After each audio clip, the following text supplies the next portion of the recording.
views expressed on this program are those of the hosts, guests, and callers, and are not necessarily those of this station, its management, or other advertisers.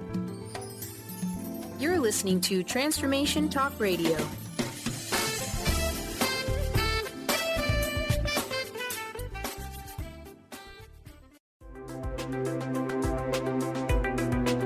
Welcome to Knowledge Book Radio with Marge Potasic. Marge was searching for the purpose of her life and the truth that would tie everything together to make sense of what was taught and what was happening on our planet, the fire that was creating all the smoke. Through many experiences, she was finally led to the knowledge book that provided all the answers. Marge is now talking about this gift to humanity on Knowledge Book Radio, so all can be united in peace, love, and harmony. This live call-in show at 1-800-930-2819 is amazing. So get ready to hear about the Knowledge Book. Here's your host, Marge Potasic.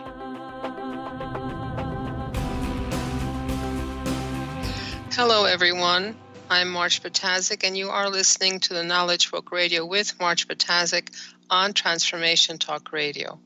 So for the next hour, we will continue covering topics from the Knowledge Book or having some kind of connection with the Knowledge Book, as we've been doing for the past 2 years now. Okay. So before we go any further, let me tell you and remind you that the United States website is www.usa.knowledgebook.net. Again, www.usa.theknowledgebook.net. The Turkish World Brotherhood Union website is www.dkb-mevlana.org.tr. Again, www.dkb-davidkiteboy-mevlana.org.tr. My personal information, my personal telephone number is 973-787-7035, and my email address is mmjp99@gmail.com. That is MaryJohnPeter99@gmail.com. And of course, if you're interested in any information about Call to Friendship, there is a Call to Friendship website. That's www.calltofriendship.org. And there is also, that's all one word, and there is also information about the Congress that's coming up in June, at the end of June, and that's worldunification.calltofriendship.org. Okay, so again, please do email or text me with any questions that arise from today's topics or from any topics from previous shows. Or if we had submitted a question or had a question and didn't quite cover it, or you still have questions about it, please do contact me. I'll be happy to cover that on the phone, okay? Or an email, or however it is you want to do this. Okay, so today's topic is laws. What are they and why are they? That's one of the biggest things that basically shuts people down.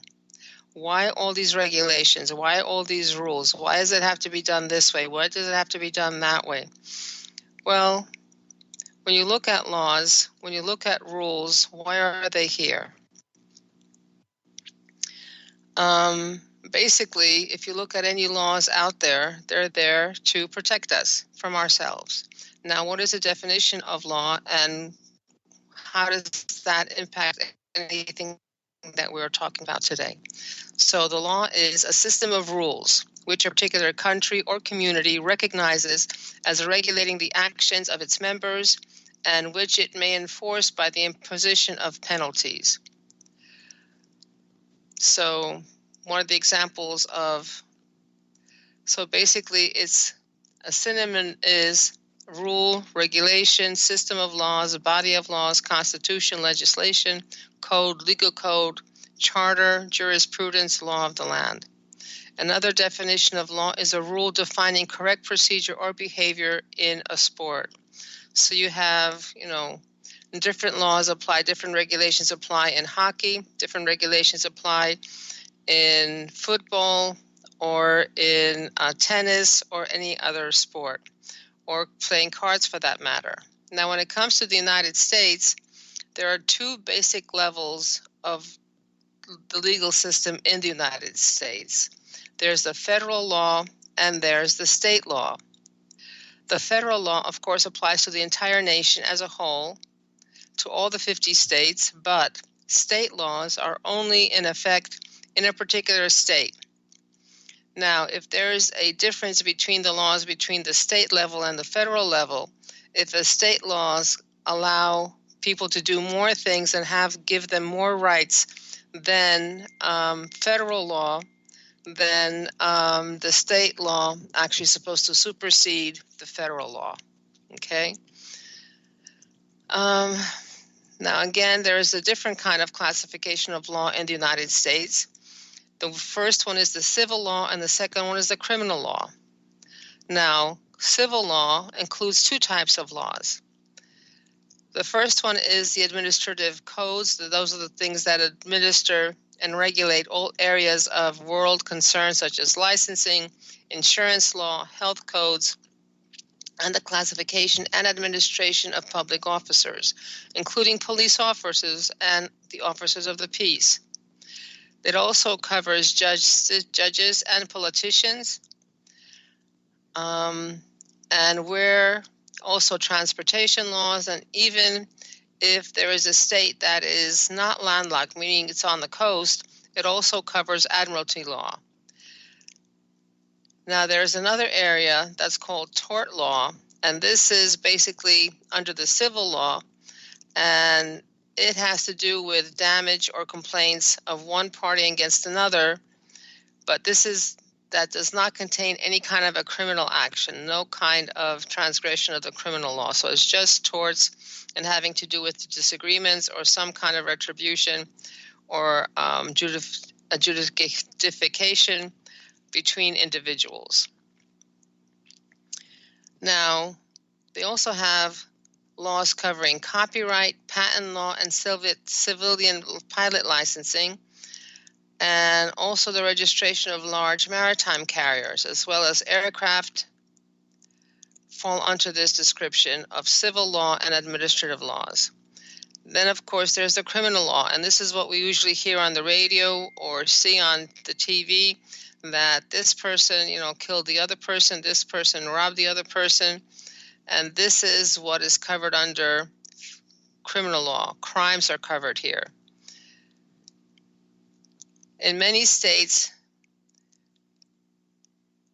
this also would cover who is allowed to have firearms and guns. And it also covers having a license or having the license and registration being filed with the state. And this is also covered by criminal law. Now, crimes that fall under criminal law, and where those crimes are, let's say, aggressive and forceful against society and other individuals, they're called criminal offenses. And these acts are addressed and adjudicated by whatever law is established in that state. So this would cover rape, murder, accidental killings, and punishments for these acts are also described in the law, where there is a gradation based on the judge's thinking and the judge's adjudication on how strong a penalty is to be imposed. And then, of course, in the United States, we have a constitutional law. This is the most important body of law, and it basically sets the boundaries and the roles of all the branches of government. And the Constitution and the Bill of Rights is a broad-based foundation on which all the other laws are actually based, and upon which, this is a foundation upon which all the other laws are supposed to be formulated. Of course, the Constitution also has the Bill of Rights, and these were amendments that are later after the initial Constitution was formulated, and it addressed certain areas that needed to be addressed that were not addressed in the initial Constitution. Now, of course, there are other laws. When you look at other laws, when you look at other countries, you have Chinese law, you have civil law, you have common law, you have court law, you have Egyptian law, European law, Germanic law, Greek law, Indian law, Israeli law, Japanese law, Roman law, Scandinavian law, Scottish law, Soviet, Welsh. Whatever country there is, they have a particular set of laws that govern that particular country and the citizens in that country. So I haven't gone into great detail as far as finding out what the differences between these laws are, but I'm sure there are differences because each country has its own particular set of circumstances. Each country has its particular set of environment, and the laws would need to cover that particular country's society and what is or is not allowed in that society. I'm sure that there are laws that are same everywhere, but there will be differences in how things are applied. And I'm sure that people are aware that we need to know what the laws of the local country are when we are traveling to make sure we don't accidentally and unintentionally transgress a law that is present in that country, and that country then has the right to impose punishment on us. So we have to be careful when we're traveling to make sure that we know what the country's laws are, what the possible transgressions are, so that we're able to protect ourselves and make sure that we stay within the boundaries of the law of that country. Okay, a lot of times, let's say I was coming back from Turkey and some person took out a cell phone and started taking photographs during the right by the entrance to the customs, meaning the Border Patrol was there and someone came in immediately and said, sorry, you put that cell phone away. You're not allowed to take pictures when you're going through passport control. So this is a law that someone did not know that they were supposed to be following.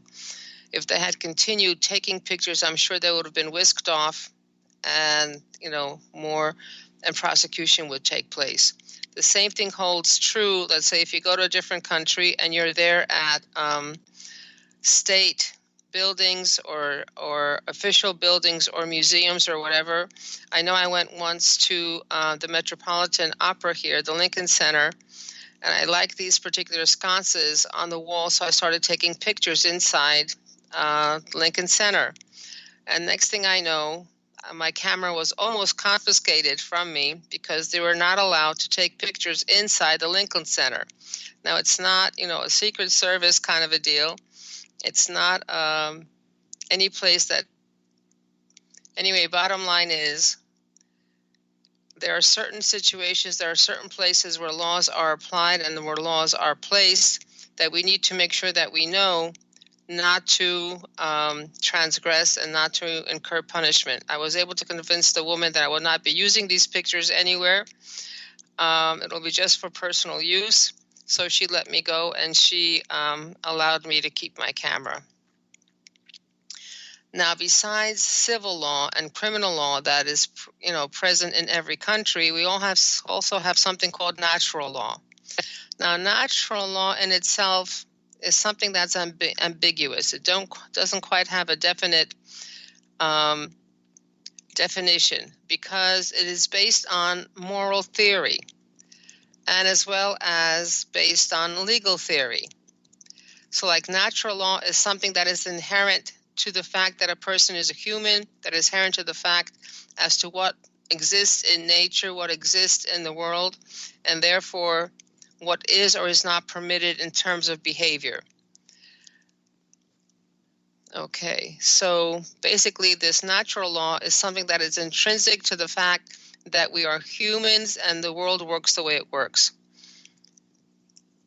Okay, now according to the natural law legal theory, the authority of imposing legal standards comes from the moral merit of those standards. So this is based on morality on a code of ethics that can be, that are formulated by each individual country. And there are different kinds of natural law, legal law theories, and many different people who have, put in their own particular theories for their own particular way of doing things. So one of these was John Austin. And basically this is he provided a set of necessary and sufficient conditions for the existence of the law that distinguishes law from non-law in every possible world.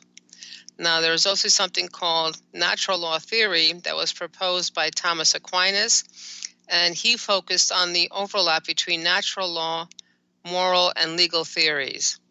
Now, there's someone called John Finnis, and he developed a classical natural law theory. Now, there was a term that I was not familiar with, and that is called positive law. And this is a law that is actually made by humans. This is something that is formulated and produced by humans. It is not part of the law of nature as we were talking about before. So positive law is something different from natural law. Positive law is something that humans have formulated to cover a particular type of activity or action or state. And natural law basically has to do with inherent rights. And these rights are not given by any kind of legislation, but they're given by God or by nature of reason. Okay. Now, of course, we have social laws. Now, this is something that came about in the United States at the end of the 19th century, and basically it merged the difference between public law and private law. Public law has something to do with society in general. Private law has something to do with an individual. But social law has been included and has been poured forth to kind of blend the difference between the two because, well, a person is part of society and they're part of the public as well. So all of this came into being at the end of the 19th century through a progress that started in Germany, went on to France, then to England, and then finally to the United States at the end of the 19th century, beginning of the 20th century. Then, of course, there is something called folkways. And this is a term that's used in sociology. And these are the norms. These are the guidelines for routine or casual interaction. And this has ideas about what is appropriate on how to greet people, how to dress in different situations. So again, this is something right now that we could talk about, that this is more or less an etiquette. Now, there's also local law. Local law is basically being applied to a very particular district within a territory, as opposed to general law for the entire state, or government or federal government. Now, it's very interesting that local laws can be very, very different from each other. I had a very unpleasant experience in a sense, and I learned my lesson. When you park a car close to a fire hydrant in New Jersey, you need to be 10 feet away from the fire hydrant. So you automatically assume, or I automatically assume, that if it's 10 feet in New Jersey, of course it's going to be 10 feet in New York State and New York City. Well, I was pleasantly surprised, I'm being sarcastic here, when I was parked 10 feet away from the fire hydrant, and over time you can gauge as to how far away that distance is without taking out a measuring stick. So I parked where I thought was a legal distance from the fire hydrant, only to find myself given a ticket for parking too close to a fire hydrant. And initially, I think they changed this law recently. Now it is 15 feet. So 1.5 times the distance that's in New Jersey that's allowed. So you need to be 15 feet away from the fire hydrant to be legally parked next to a hydrant in New York City. So again, if you're traveling by car, it's nice to know how and where you can get caught, in a sense of being able to know what the local regulations are. Same thing, I used to live in a city where you're not allowed to park outside in the street overnight.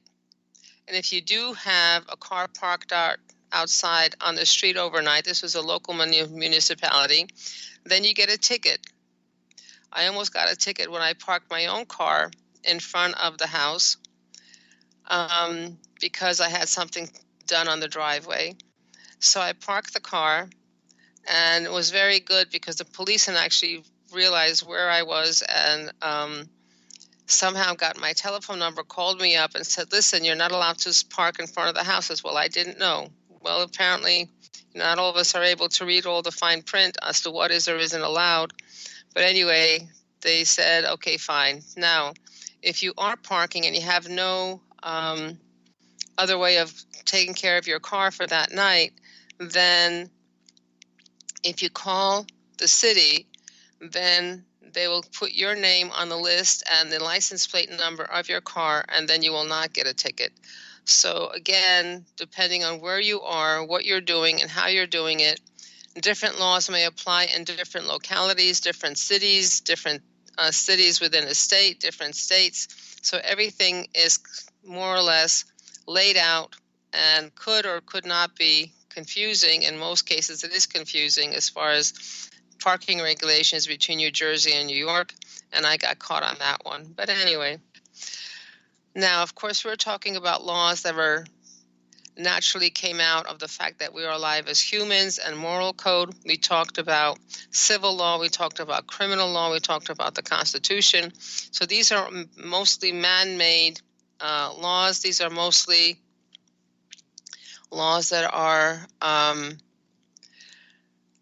imposed by humans on other humans or imposed on society. Now, of course, there's also the laws or what are considered what should or shouldn't be done in a particular situation.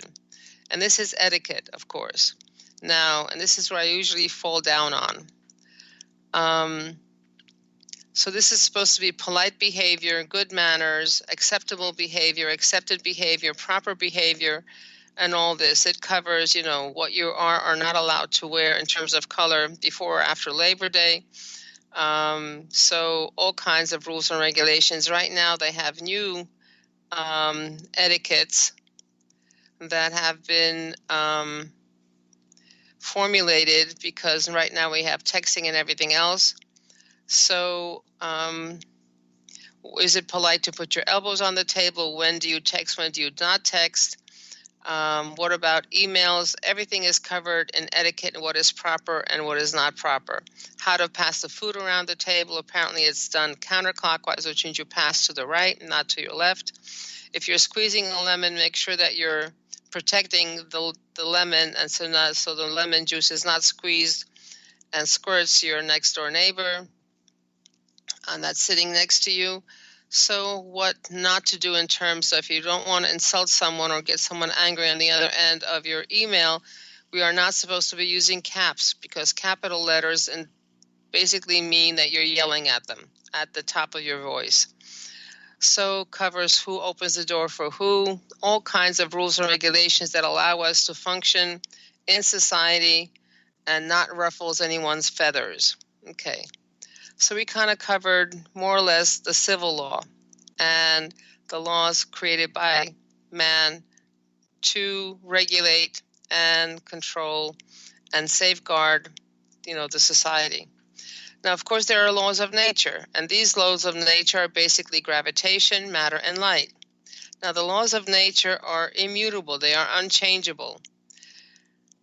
And these interactions in the universe, and they apply to the entire universe, they are governed by 4 fundamental forces. Now, this is split into 2. On the large scale, on the things that are gross, that are bigger than the atomic scale, these forces are gravitation and electromagnetism. These are the rules that guide the large environment that we're in. Now, when we're talking about the atomic nucleus and the atoms and the quarks and whatever, then on that level, that's called the strong and the weak forces, and they're the ones on the microscopic. On the macroscopic level, it's the gravitation and electromagnetism laws that govern, while on the microscopic level, on the atomic level, it is the strong and weak forces that are dominant. They're the ones that rule. And when you think about gravitation, that's the one that holds everything together in the universe. So an apple will fall to the center of the earth no matter where you are on this planet. And actually the gravitation force is the one that allows the moon to be orbiting around the Earth, and that's how all the planets are actually revolving around the sun. It's all got to do with gravitational forces and the gravitational laws. Now, this is also a description of how things work, but it's also an opportunity for humans, or was an opportunity and is an opportunity for humans to actually be able to use these laws to figure out what's going on out there. Now, the only thing we've got to look at is light coming in. And based on how that light comes to us, how it's bent, how it's diffracted, we're able then to know that there are stars out there, that there are quarks out there, what the stars are composed of, what elements they're composed of. So it basically became a research tool. These laws of nature become research tools for us to explore the universe and how it works, okay? So we cannot go out there and actually take a piece of star, bring it back and study it. We can only study it through the light that comes from it. And when we're talking about stars, our sun, actually, the center of the sun is 27 million degrees Fahrenheit. 27 million degrees Fahrenheit. That is hot. There is no way that we could even get close enough to be able to scoop anything out. Now, outside, the surface of the sun is 10,000 degrees. So, but that doesn't allow us either. Now, humans, of course, live in a very, very, very narrow temperature gradient. Basically, if we go below the freezing of water, which is 32 degrees, we start freezing too. When we go above 100 and 405 degrees as far as our body is concerned, then our brain and all the proteins in our body start degrading, start being cooked, literally cooked. So we live in a very, very narrow temperature range, and we will not physically be able to explore these things in terms of anything else. Right now, what's happening is that what the scientists are trying to, or the physicists are trying to put together a grand unified theory, meaning combine the laws of nature. This is what Einstein was working on at the latter part of his life, of unifying all these theories, the macroscopic and the microscopic, into one unified theory, because this is one unified universe that all works together. So somehow all these laws need to interact with each other and depend on each other. There's got to be something that's underpinning it all that allows everything to work the way it does, both on the macro scale and the micro scale. But however, why are laws here? What is going on? Basically, as far as I'm concerned, all the positive laws are in place to be able to protect us from ourselves. We have propensities, we have proclivities, we have ways of doing things that maybe harm someone else and may harm ourselves. Now, why do we have traffic lights? Why do we have traffic laws? Why do we have parking laws? Why do we have any of this? Because, I don't know if you remember, or the Keystone Cops. Basically, if we don't have traffic laws, we would have accidents all the time. We would have injuries all the time. We would always be insecure and not know what's going to come at us from what direction in terms of driving. Same thing happens for society. If we don't have a codified legal system, if we don't have a fair justice system, then anarchy rules. Anything goes. So it cannot work that way. Okay. Now, what the Knowledge Book is trying to do, all these laws are different depending on where you are, whether in Alaska or in the Sahara or whatever you are. The Alaskan laws will be good for those people who are living in Alaska. The people living in Sahara have different conditions. Therefore, different laws would apply. And different laws will be imposed and created. So what the Knowledge Book is trying to do is to establish a unification by putting together common laws that will work for everyone. And those laws are applied uniformly and fairly to everyone. So what the Knowledge Book is trying to do is go from the ego to eliminate the ego very gradually and for us to be able to reach back and go back to our essence, because our essence, of course, is that spark of God that is within us, and as we are able to be more and more dealing with essence to essence as opposed to ego, then less laws. The only law that will be applied will be respect for the human is respect for Allah. In other words, anything and everything is to be respected, and we treat everything well.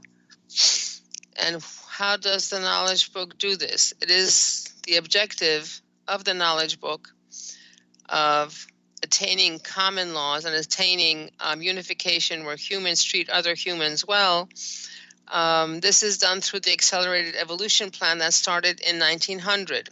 And of course, this evolution plan was based on the foundation that was put in place on the previous sacred texts that were in place at the time. So we went from meditation to the Old Testament, to the New Testament, to the Quran, and right now, those who have actually successfully gone through all those steps, have gone through the evolution of those dimensions, and have incorporated into themselves all the energies, frequencies, knowledge that those dimensions provided, and therefore they have become those books, those sacred texts as they are living. In other words, they're not no longer external pieces of paper and external guidelines that are not part of that human. They have become internalized with that human. They have become that human, meaning they are not living the religion. They are not studying the religion. The religion is not external to them. They're actually living the religion. They are living the moral code that's implied in that religion.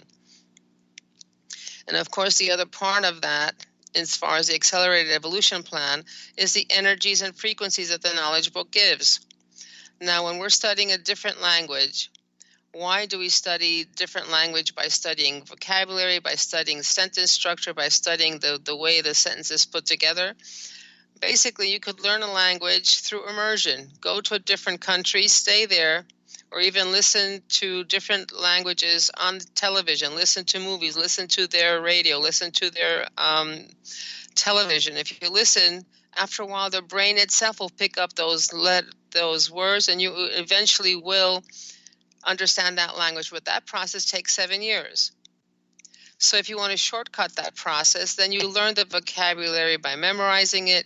You learn the grammar by memorizing it, and therefore you're applying your consciousness to learning the language, and it goes quicker. You're saving yourself time, okay?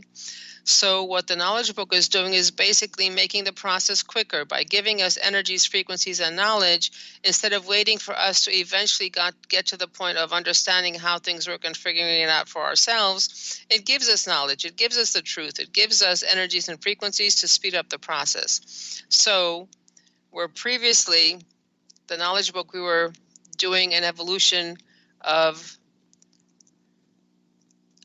one. Oh, no, I forgot. Anyway, bottom line is, right now, at this point, we are doing an evolution plan in every second, where before we're doing 10,000 years of evolution in 1 year, or 1,000 years of evolution in 1 year. And then it went down to 1 day, and then went down to an hour, and then went down to a minute, and now we're down to a second, and eventually we'll be down to doing an evolution plan in every second. So if you think things are scurrying by, things are fast, and things are going by very, very quickly, this is part of what is happening. We're going through different experiences. We're going through different energies to allow us to actually incorporate that knowledge, incorporate those energies, incorporate those frequencies in ourselves to allow us to gradually go up the evolution ladder. Okay, and this is done through reading the knowledge book, writing the knowledge book, and being part of the knowledge book studies. Now, previously, it was okay to be, to sit in a cave, on a mountain, and do your meditation and become enlightened. But as I learned, and right now, it is no longer time to be a recluse, to be someone that's away from society. We need to be part of society, because it is society that provides those experiences, that provides those situations that basically teach us and train us. Okay, and when I am sitting on a cushion inside my apartment or inside my house and meditating, I could think, and I did think that, oh, I'm this perfect individual. I love everything. I love everybody. Everything is great. Everything is wonderful. I am so evolved. I am so great. And then the minute somebody knocks on the door and we don't want to see them, or somebody calls on the phone and they're saying something to us that upsets us, out come, the negative language, out comes the anger, out comes everything else. So we do need those people we do need to be in society, to be in connection with people, to be able to, number one, gauge for ourselves. How do we approach people? How do we view people? Do we view it from our ego? Do we view them from our ego, or do we view them from our essence? Do we see those individuals in front of us as essences of God, as manifestations of God, or do we see them as, oh, he's my enemy, he tried to get money from me, or he tried to cheat me, he tried to do this to me, or he's not a good person, but I'm a good person? When we're in that kind of a state, of course, we're not thinking from our essence and viewing the other individuals from our essence. We're viewing them through our ego. So at one point, Milarepa was in isolation, was able to accomplish his evolution in one lifetime. We're doing that right now through the knowledge book, not through meditation, not through anything else. Yes, meditation is important. Yes, meditation is critical for us to get a certain level. However, once we've gone through that stage, once we've gone through that episode in our lives, we go on further to the next step, to the next step, to the next step. And the other thing is, when we're reading the knowledge book, we're actually in a meditative state. We actually are meditating. And we get the energies and frequencies from the knowledge book as if we were able to bring in those energies into ourselves. So, what will be the common laws of the future? As far as the knowledge book is concerned, it is those laws that are looking like Switzerland. Maybe Switzerland has this one basic premise, constitution, that says this is the basis of all the laws that you have. And then you have cantons that basically have their own local laws that apply to their own local situations, but they're based on the higher laws, and they're based on the constitution of the entire state. Now, eventually, all the laws in our countries and all the countries will be laws based on respect for the human, is respect for Allah, is respect for God. Now, okay, I would like to go into, initially, everyone has heard, or mostly everyone has heard about Atlantis. Atlantis was a very advanced civilization, and they were able to, at that point, be able to draw in universal energy directly through brain power and use universal energy to accomplish whatever they needed to accomplish. However, over time, they separated themselves from universal energy and started thinking and accepting ideas from dimension knowledge, meaning no longer universe where their infinite awareness is present. We're now down to being able to draw knowledge from specific dimensions. Okay, and the initial law that was given, the first constitution that was given, is presented in the knowledge book. However, maybe now is a good time to take a break, and we'll cover the initial constitution, the first constitution, when we come back from break. So once again, Marge Patazik on Transformation Talk Radio with Marge Patazik on Knowledge Book Radio. My telephone number is 973-787-7035. Email address mmjp99@gmail.com. Mary John Peter @gmail.com. 99@gmail.com. Okay, stay tuned. We'll be right back.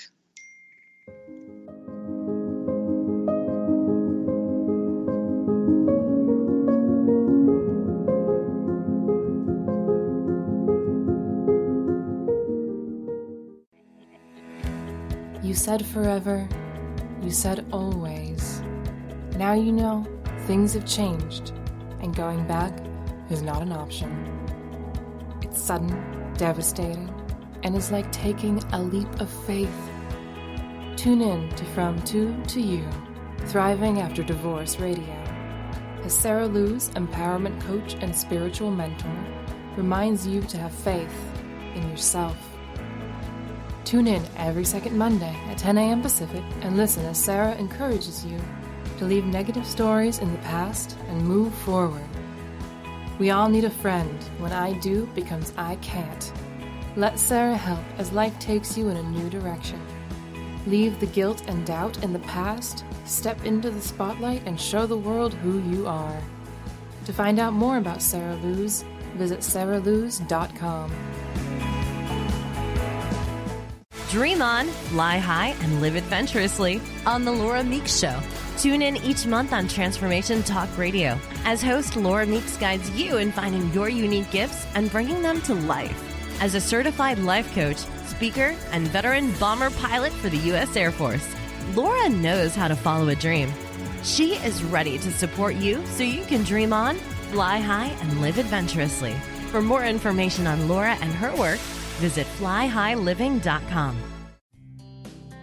Are you ready to embrace your essence and the magic of who you are? Let me, Emily Perkins, hold your hand and walk with you as we go treasure hunting for the gold that lies within you. Tune in to Love Living Radio every second and fourth Wednesday at 7 p.m. Eastern on TransformationTalkRadio.com. For more information, visit lovelivingHolistics.com.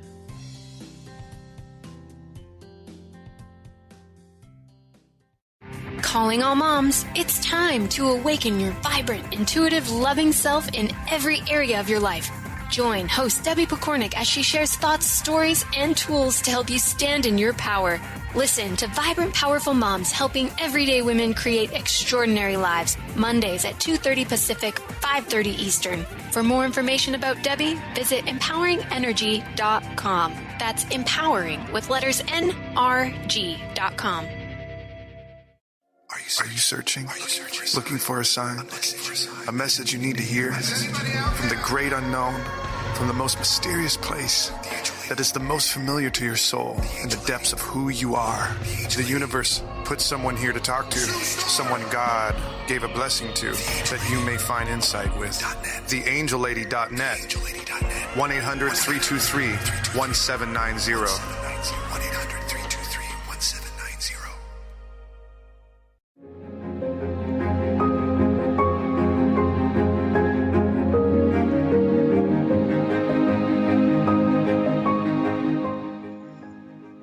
And we're back to Knowledge Book Radio with Marge Patazik, and Marge Patazik, of course, is speaking. My telephone number is 973-787-7035. Email is mmjp99@gmail.com, Mary John Peter 99@gmail.com. Please do send us topics, questions, or maybe things that you've read in the knowledge book that maybe is confusing, or maybe you don't know quite what it means. Maybe we could cover that as well. So any suggestions are welcome. And of course, the website, United States website, is www.usa.theknowledgebook.net. World Brotherhood Union Turkish website is www.dkb-mevlana.org.tr. Okay. So again, this is for more information, and we'll continue with our topic with laws. What are they and why are they? And when we finished, we got to the point of the original Constitution, the original law of the land, or the original law that was prevalent at the time of Atlantis, or at the start of Atlantis, that was created by the ancestors of the Atlanteans. And this is the original and the first Constitution. Now, there have been many civilizations before our civilization, before we came to be. There were many beings who were on this planet, and basically they did not follow, or they separated themselves from the original Constitution, and they wound up being destroyed because, and actually Atlantis was also destroyed because there was only 600 people in Atlantis that actually followed the original Constitution. They were able to still connect with universal energy and be able to live their lives based on the initial Constitution. So there are many civilizations that came into being and then were eliminated because they could not live according to the Constitution as it is. Now, of course, we are supposed to abide by and keep everything intact. Okay, now. So this is the initial Constitution that we are going to or going back to, and we need to be in a state to be able to actually accomplish this. And that's why the evolution plan is actually here in place, and the knowledge book has been here in place, and while the previous sacred texts have come to us. Okay, the first one is, whoever you are, so is your brother or sister. Second, mothers are the mothers of all the children. Fathers are the fathers of all the children. Third, in one morsel, partiality, even as small as a grain of wheat, cannot be made. Fourth, everything will be equally distributed to everyone. Fifth, one who does not radiate his/her love to his/her surroundings, who does not let flow his/her energy to his/her essence, is transferred beyond the curtain of immortality. He is sent to the principle of existence, program of reincarnation and karma. Maybe I should read this again. Number 1, whoever you are, so is your brother, sister. 2, mothers are the mothers of all the children. Fathers are the fathers of all the children. 3, in one morsel, partiality, even as small as a grain of wheat, cannot be made. 4, everything will be equally distributed to everyone. 5, one who does not radiate his/her love to his/her surroundings, who does not let flow his/her energy to his/her essence, is transformed beyond the curtain of immortality. He is sent to the principle of existence, program of reincarnation and karma. And that's what we are in right now. We're in the program of reincarnation and karma. However, reincarnation program basically is being eliminated because the decree of death is trying to be eliminated. So everyone will eventually, should they succeed in getting themselves to the point where they are actually living what this law gives, and that's where we're going back to, that's where all the teachers are here, that's why the knowledge book is here, that's why the previous texts are here, is for us to be able to be at the level, to be able to live within this initial Constitution. And should we actually be able to do that, we will be able to live as immortals, to live with incombustible bodies and be able to travel in the universe wherever we want. Now, little by little, the initial Constitution was deteriorated, it was degenerated, and we, of course, wind up with today. Of course, we have a completely different idea what family is. Family, we think, is our own biologically connected, little entity, whether it's 2 people or 3 people or 4 people or 5 people, we think that's family. Actually, that's not family. Everyone is our brother and sister, and everyone is our child. So when we get to the point that we will accept and abide by this law and this Constitution, just like we accept that the fact that the apple is going to drop when we let go of it, just like we accept the fact that the sun's going to rise in the east and set in the west, just as we understand, or not understand, but just as we're able to accept and live within the guidelines of natural law or the laws of nature, like gravity, like electromagnetism, like the strong force, like the weak force, when we accept and live within those paradigms without questioning, without doubting, and of course it's the way it is because that's the way it is. When we accept the initial first Constitution in that manner, that of course that's the way it is, then we'll have succeeded, okay? So basically that's the target. This is where we are going. This is where the evolution plan is trying to put us. This is where the knowledge that is coming from the knowledge book, and this, of course, this initial Constitution is part of the knowledge that is being given to us. If we look at around us, we will have a completely wrong idea of what family is. We have a completely wrong idea of what fairness is. We have a completely wrong idea of what it is that we're supposed to be accomplishing here. Right now, we're based on ego. We're based on trying to get the best part for ourselves, trying to make sure that we survive at the cost or maybe at the at the cost and maybe hurting somebody else. So this is not what we're supposed to be doing. Now, the last part, when we're reading the knowledge book, when we are doing all the previous studies, we need to get to this level where we accept another human as another human, just like us, as the spark of God. Now, so why are all the guidelines? Why do certain rules apply as far as following the knowledge book studies? Well, the short end of the short answer is because they work.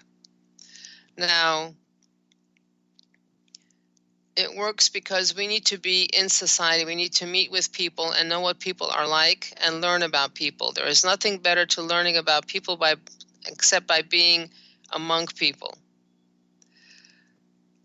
Now, when we read the knowledge book, work with the knowledge book has the light photon cyclone technique and actually handles the energies and frequencies and knowledge to allow us to actually go through and progress on our evolution and be able to absorb higher and higher energies without hurting our bodies, and be able to absorb higher and higher frequencies, which means we're able to get knowledge from higher and higher dimensions.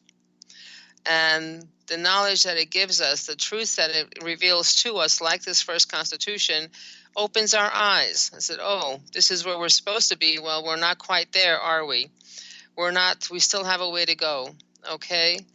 When I think back as to what my meditation teacher said, they said to go back to that feeling, go back to what it felt like when we're holding a baby, when we're holding a cat or a dog, that feeling of love, that feeling of acceptance, that feeling of being part of everything. So this is the kind of feeling we need to have all the time.